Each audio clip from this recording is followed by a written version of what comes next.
ஆண்டவராகிய இயேசு கிறிஸ்துவின் இணைய நாமத்தினாலே உங்கள் யாவரையும் நான் அன்போடு வாழ்த்துகின்றேன், வரவேற்கின்றேன். இறைவேண்டல் செய்வோம். தாயும் தந்தையுமாகிய நல்ல கடவுளை நாள் இந்த நேரத்திற்காக நாளுக்காக உமக்கு நன்றி செலுத்துகிறோம். திருப்பாடல் 29 குறித்து இன்று நாளில் சிந்திக்க இருக்கிறோம். படைப்போடு நீர் எப்படி எங்களோடு உரையாடுகிறீர் என்பதை நாங்கள் யோசித்து படைப்புகளை மதிக்க கிருபை செய்தருளும். இவை அனைத்தையும் எங்கள் மீட்பரட்சகருமாகிய இயேசு கிறிஸ்துவின் மூலம் வேண்டிக் கொள்கிறோம் எங்கள் அன்பின் கடவுளே, ஆமீன். ஆண்டவராகிய இயேசு கிறிஸ்துவின் இணைய நாமத்தினாலே மீண்டும் ஒரு முறை உங்களை அன்போடு நான் வாழ்த்துகின்றேன், வரவேற்கின்றேன். இந்த சங்கீதம் 29 தலைப்பு படைப்பின் ஆண்டவருக்கு வாழ்த்து பாடல். படைப்பின் ஆண்டவருக்கு வாழ்த்துப்பா என்று சொல்லப்பட்டிருக்கிறது. இதில் மொத்தம் 11 திருமொழிகள் அடங்கியிருக்கிறது. இதை 3 பிரிவுகளாக பிரிக்கின்றார்கள். முதலாவது 1-2 திருமொழிகளே விண்ணோரே ஆண்டவரை வாழ்த்துங்கள் என்றும், 3 முதல் 9 வரை உள்ள திருமொழிகள் புயற்காற்று வழி ஆண்டவரின் வலிமை வெளிப்படல் என்றும், 3வது 10-11 வரை உள்ள திருமொழிகள் ஆண்டவர் மக்களை ஆசீர்வதிப்பாராக என்று முடிகிறது. இதனுடைய பின்னணியத்தை பார்க்கும் பொழுது 8வது சங்கீதம் 9வது சங்கீதத்தை போன்றே 29வது சங்கீதமும் கடவுள் புயல், இடி, வெள்ளம் இவையெல்லாம் ஆண்டவருக்கு பண்ணிசைக்கின்றன என்று சொல்லப்பட்டிருக்கிறது. 29வது சங்கீதத்திலே 3 முதல் 9 வரை உள்ள திருமொழிகள் இதனை வலியுறுத்துகிறதாக இருக்கின்றது. ஆண்டவர் வலிமை மிக்கவர், படைப்பு அனைத்துக்கும் தலைவர் ஆண்டவரே என்று இந்த பாடல் உறுதி செய்கின்றது. இந்த பாடலில் 7 தடவை ஆண்டவருடைய குரல் அதிர்வதினால் இப்பாடலை 7 இடங்களின் திருப்பாடல் என்று சொல்லப்படுகிறது. இந்த திருப்பாடல் கடவுளுடைய குரலை அதிர்வின் மூலம் சொல்லுகின்றதாகவும் இருக்கின்றது. குறிப்பாக கடவுளுடைய பிரசன்னத்தை நாம் உணர்ந்து கொள்வதற்கு சில வழிமுறைகளை கடவுள் வைத்திருக்கிறார். ஒன்று, மக்கள் வழியாக அவர் பேசுகின்றார்.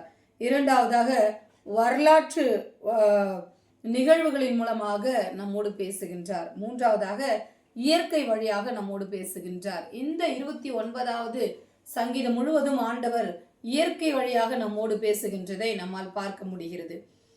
இதிலே பாலஸ்தீன நாட்டினுடைய நில அமைப்பு பார்க்கும் பொழுது கடல், மலை, பாலைவனம், சம நிலம், பள்ளத்தாக்குகள் இவைகளை உள்ளடக்கியதாக இந்த இடங்கள் இருக்கிறது. இதிலே புயல் காற்று வீசுவதற்கு ஏற்ற இடமாக இருக்கின்றது இந்த இடம் என்று சொல்லப்படுகிறது.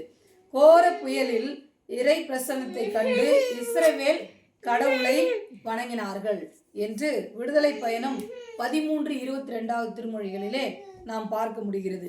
வலிமை மிக்க தம் மக்களுக்கு தம் வல்லமையை அளிப்பவர் கடவுள் என்று இத்திருப்பாடல் நமக்கு சொல்லுகிறது. இந்த சங்கீதம் ஒருவேளை பாகால் தெய்வத்திற்கு கானானியர் பாடப்பட்ட பாடலாகவும் இருக்கலாம். பின்னடைவில் இதனை இஸ்ரவேலர் தன்வசப்படுத்தி கொண்டார்கள் என்றும் சில கருத்துகள் இருக்கின்றது. அதை போன்றே இந்த திருப்பாடலை உடன்படிக்கை திருவிழாவின் போது இப்பாடல் பாடப்பட்டு இருக்கலாம் என்றும் சொல்லப்படுகிறது. இதனுடைய பொருள் விளக்கத்தை பார்க்கும் பொழுது முதல் வசனத்திலே இறைவழி மைந்தரே என்று சொல்லப்பட்டிருக்கிறது. இதிலே பல விவாதங்கள் ஏற்படுகிறது.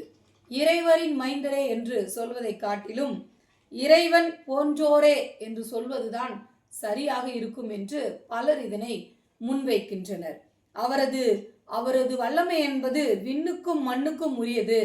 அவர் பெனே எலிம் என்ற எபிரேய சொல்லினுடைய பொருளை பார்க்கும் பொழுது இறைவரை போன்றோரே என்றுதான் சொல்ல வேண்டும் என்று சொல்லுகிறார்கள்.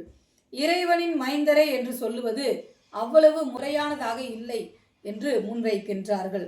திருப்பாடல் 89:6 தெய்வ மைந்தன் என்று சொல்லுகிறார்கள். அது கூட சரியான பொருள் கொடுக்கவில்லை என்றும் சில கருத்துகள் வைக்கப்படுகிறது. எனவே இதிலே இறைவனை போன்றோரே என்று சொல்லுவதுதான் சரியானதாக இருக்கும் என்று சொல்லப்பட்டிருக்கிறது. 3வது திருமொழிகளிலே ஆண்டவரின் குரல் என்று சொல்லப்படுகிறது. இதிலே 7 தடவை இச்சொற்றொடர் வருகிறது.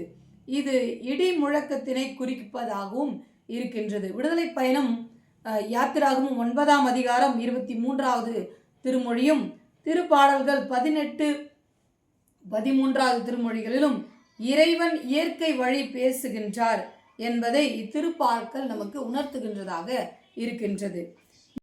நீர்த்திரள்களின் மேல் என்ற ஒரு வார்த்தை வருகிறது. இது மத்திய தரைக்கடல் மேல் அல்லது வான மண்டலங்களுக்கிடையே உள்ள மேற்கடல் என்று சொல்லப்படுகிற யோபு 26ஆம் அதிகாரம் 11, 12 வசனங்களிலே சொல்லப்பட்ட இடமாகவும் இருக்கலாம் என்றும், படைப்பின் தொடக்கத்தில் இருந்த நீர்த்திரளின் மேல் என்ற ஒரு கருத்தாகவும் இருக்கலாம். எரேமியா 10ஆம் அதிகாரம் 13வது திருமொழிகளிலே சொல்லப்படுகிறது.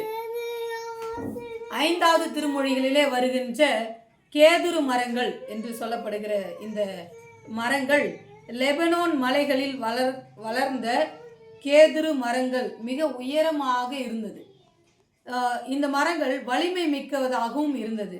மரங்களின் இளவரசன் என்று இந்த கேதுரு மரங்களை சொல்லுகின்றார்கள். இன்றைய காலகட்டத்தில் நம்ம இந்த கேதுரு மரத்தை புரிந்து கொள்ள வேண்டும் என்றால் நம் மத்தியில் இருக்கிற தேக்கு மரங்களை ஒப்பிட்டு இந்த மரத்திற்கு சொல்லுகின்றார்கள். 6வது திருமொழியிலே வருகிற லெபனோன் மலை, இந்த மலை சீயோன் மலை, எர்மோன் மலை, இரு குன்றுகளை சீதோனியர்கள் இப்பெயர் வைத்து அழைக்கின்றார்கள். இந்த லெபனோன் மலை உயர்ந்த மலை குன்றாய் இருந்தாலும் இவையும் தகர்த்தெறியப்படுகின்றன என்பது ஆண்டவரின் வலிமையை குறிக்கின்றதாக இருக்கின்றது. காதேஸ் பாலைவனம் என்பது பாலஸ்தீன தெற்கு பகுதியில் ஏதோமுக்கு அருகில் உள்ளது. என்னாகமும் 20ஆம் அதிகாரம் 1வது வசனத்திலே இது சொல்லப்படுகிறது. 9வது திருமொழியிலே கருவாளி மரங்கள் என்று சொல்லப்படுகிறது. இவையும் கேதுரு மரங்களை போன்றே உயரமாக வளரக்கூடியவை, மிகவும் வலிமை வாய்ந்தவையாக இவையும் இருக்கின்றது என்று சொல்லப்படுகிறது. ஆண்டவரின் குரல் ஒளியின் மூலமாக வலிமையை குறிப்பதற்கு இவையும் ஆண்டவரால் சிறியதாக பார்க்கப்படுகிறது என்கிறார்கள். ஏசாயா 2வது அதிகாரம் 13வது திருமொழியிலும் 10ஆம் அதிகாரம் 18வது திருமொழிகளிலும் எரேமியா 21ஆம் அதிகாரம் 14வது திருமொழியிலும் இந்த கருவாளி மரங்களை குறித்து சொல்லப்படுகிறது. அதாவது அவரது கோவில் எப்படிப்பட்டதாக இருக்கிறது என்று பார்க்கும்போது இது விண்ணகத்தை குறிப்பதாக இருக்கிறது. 29ஆம் அதிகாரம் 1 வசனத்திலே விண்ணவர் இறைவனை புகழ அழைக்கப்படுவதை குறிப்பதாக இருக்கின்றது. 10வது திருமொழியிலே வெள்ளப்பெருக்கின் மீது என்று ஒரு வார்த்தை இருக்கிறது. இந்த வெள்ளப்பெருக்கின் மீது என்பது கடவுள் படைப்பின் தலைவர் என்றும், படைப்பின் தொடக்கத்திலிருந்த வெறுமையை, இருளை, உருவற்ற குழப்பமான நிலையை இது குறிக்கின்றதாக இருக்கின்றது. சங்கீதம் 29:11வது திருமொழியை நான் வாசிக்கின்றேன். கர்த்தர் தம் ஜனத்துக்கு பலன் கொடுப்பார், கர்த்தர் தமது ஜனத்திற்கு சமாதானம் அருளி அவர்களை ஆசிர்வதிப்பார் என்று சொல்லப்பட்டிருக்கிறது. விண்ணகத்திலே இறைவனுக்கு மகிமையும் மண்ணகத்திலே மக்களுக்கு அமைதியும் என்று சொல்லுகிற இந்த திருமொழி ஆற்றலும் அமைதியும் இறைவன் மக்களுக்கு கொடுக்கின்ற அருளாக இருக்கின்றது. ஷாலோம் என்ற எபிரேய சொல் நிறைவை, முழுமையை குறிக்கின்றதாக இருக்கின்றது.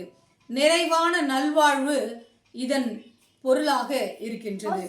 இதிலே மனிதரும் கடவுளும், மனிதரும் படைப்புகளும் இதனுடைய உறவுகள் பூரணப்பட வேண்டும் என்றால் கடவுள் ஒருவரால் மாத்திரம்தான் இதை நிறைவு செய்ய முடியும் என்று சொல்லப்படுகிறது.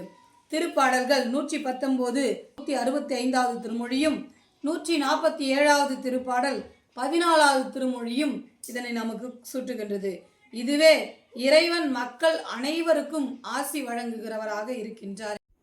இந்த 29வது சங்கீதத்திலே ஆண்டவர் படைப்பின் வழியாக நமக்கு பல ஆசிகளை வழங்கியிருக்கின்றார். அதிலும் குறிப்பாக 4வது திருமொழியிலே ஆண்டவரின் குரல் வலிமை மிக்கது. இந்த உலகத்திலே 1000 குரல்கள் நமக்கு சப்போர்ட் பண்ணாலும் ஆண்டவரின் குரல் தான் நமக்கு வலிமை மிக்கதாக இருக்கிறது என்று இந்த திருப்பாடல் வலியுறுத்துகிறது. அதோடு கூட 11வது திருமொழியிலே ஆண்டவர் தம் மக்களுக்கு அமைதி வழங்குவார் என்று சொல்லப்படுகிறது. இந்த ஷாலோம், இந்த சமாதானத்தை கடவுள் மட்டுமே நமக்கு கொடுக்க முடியும் என்று இந்த திருப்பாடல் வலியுறுத்துகிறது. எனவே இந்த கடவுள் கொடுக்கின்ற வலிமையையும் கடவுள் கொடுக்கின்ற அமைதியையும் நாம் முழுவதுமாய் பெற்றுக்கொள்வோம். கடவுள் தாமே திருமொழிகளை ஆசிர்வதிப்பாராக. ஆமென்.